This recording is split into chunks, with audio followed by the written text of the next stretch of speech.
Hey guys, so today I am here showing you guys how I do my back braid, and right here I'm just showing you guys how I part my hair for my braids and stuff. So yeah, just watch and you'll see what I'm doing. Yeah, so mwen la tou. Nan pati sa, nou ka wè koman li separe cheveux yo. Li fè yo plusieurs seksyon. Right now I'm just applying some edge control gel so it can make my hair look soft and hold the... Yeah, so nou ka wè kote la utilize wax, edge wax lan ki se takou yon gel ki de cheveux arete bien droite, li fè l pa plim. So, li vreman bon. Ça l'utiliser vraiment bon.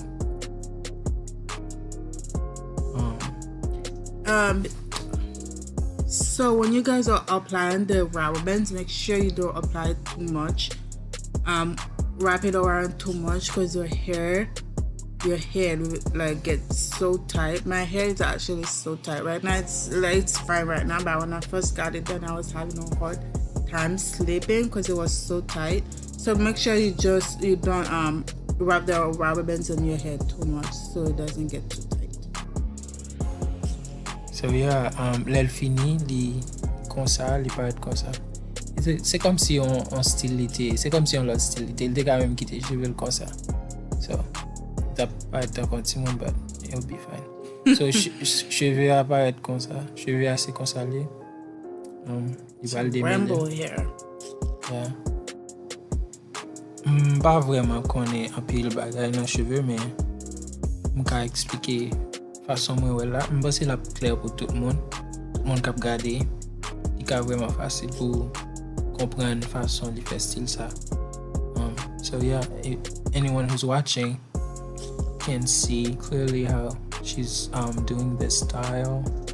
So I don't really know much about hair, but I can see how she's doing it.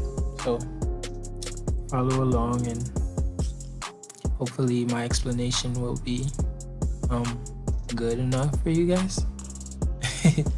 So donc ouais, li utiliser bouche li son bail qui vraiment bon, regardez bail mal là.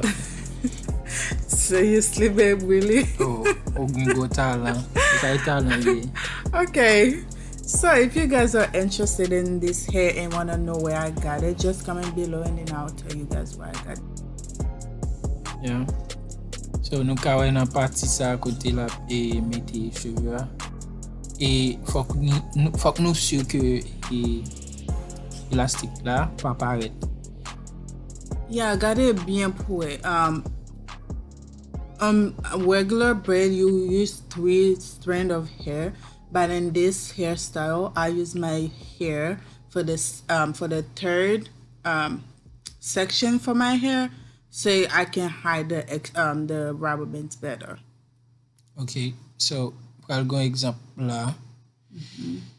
Nou pral wè kote nan deuxième braid là, nan deuxième tresse là, et nan pral kote élastique là pral paraître et puis la montrer nous.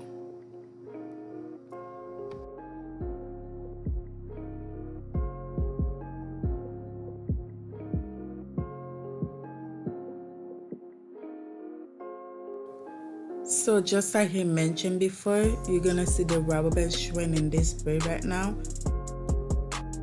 You can see it right down.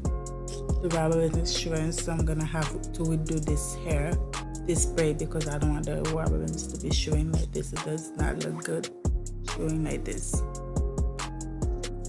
So yeah, il vraiment pas belle élastique là paraît après faire konya.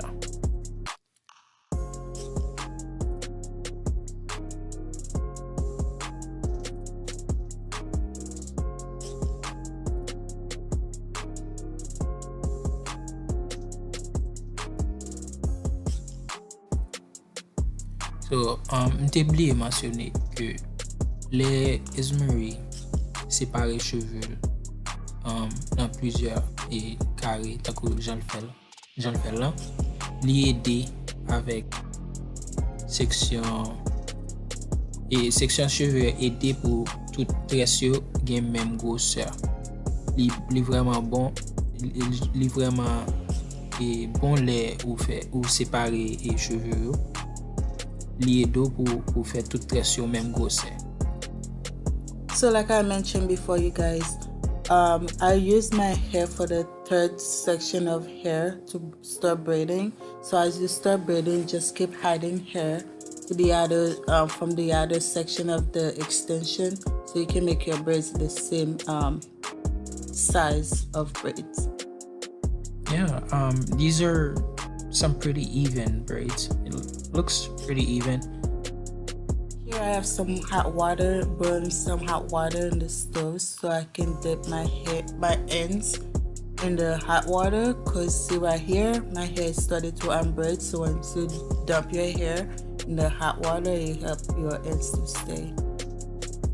And it's kind of like when you burn your hair, it make your hair tougher and stuff. So yeah, that's basically all I'm doing.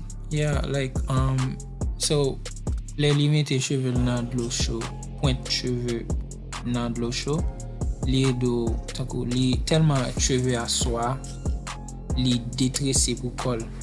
So li aider cheveux à rester et tresser. So si vous pas mettre dans de l'eau chaud, il va jamais rester tressé. So before you guys start dipping your hair in the hot water, make sure you have a towel nearby, because the water is really hot. The water is really hot. And you don't want to burn yourself and want to drop water everywhere. So right here, you're going to see how I pick up the hair with the towel to dry it off. Yeah. So les nous pral mettre cheveux dans de l'eau chaude. Oubliez pour nous toujours gagner une serviette avec nous, parce que il est important pour toujours scier cheveux, parce que l'eau est vraiment chaud. Et ou pas vle pour de l'eau tomber tout côté, il est fini pour tomber sur le boulot, ça il est important. Yeah, et puis j'en la mettre ça dans goût ça. Baby. C'est ça. Ou pas j'en mettre dans goût regardez. You're such, oh my gosh, I can't with Bah you. fine, you know. J'aime parler bien normal même là, ouais. L'esprit qui va. Right. You know exactly what you are talking about. Yeah. Qu'est-ce que ça me parler? And right here, I'm all done, just showing you guys what kind of style you can do with your hair. I really like this hair, guys. It's so long. It's so, oh my gosh. You did not believe what I was gonna say, babe. So I was gonna say it's so long, it's so big that you can that you can do any style with it. Just, oh yeah, any style. Yeah, any style. All right. Any style. Back to normal.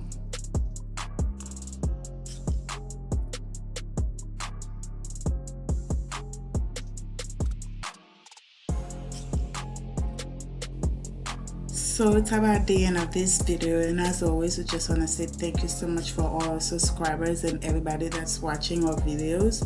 And don't forget to always share our videos and subscribe to our channel if you haven't. And yeah, so merci pour tout le monde qui regarde les vidéos nous. Nous voulons dire que si vous vraiment appréciez ça nous fait, ou qu'à abonner avec channel là, et toujours partager avec des amis ou bien et n'importe monde nous gagne ou pense qui est intéressé. Yeah, so don't forget to drop this like and subscribe to our channel if you like this video. yeah, thank you so much for watching, guys.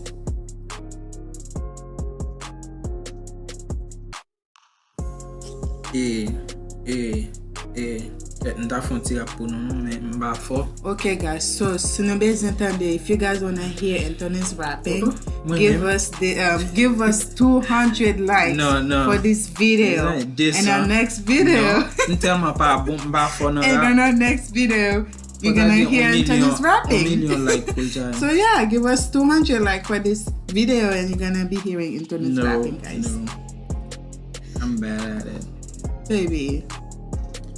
Mais définitivement si nous ban plus que 200 like, ma rap. All right, challenge is done, guys. All right. Thanks so much for watching. Bye.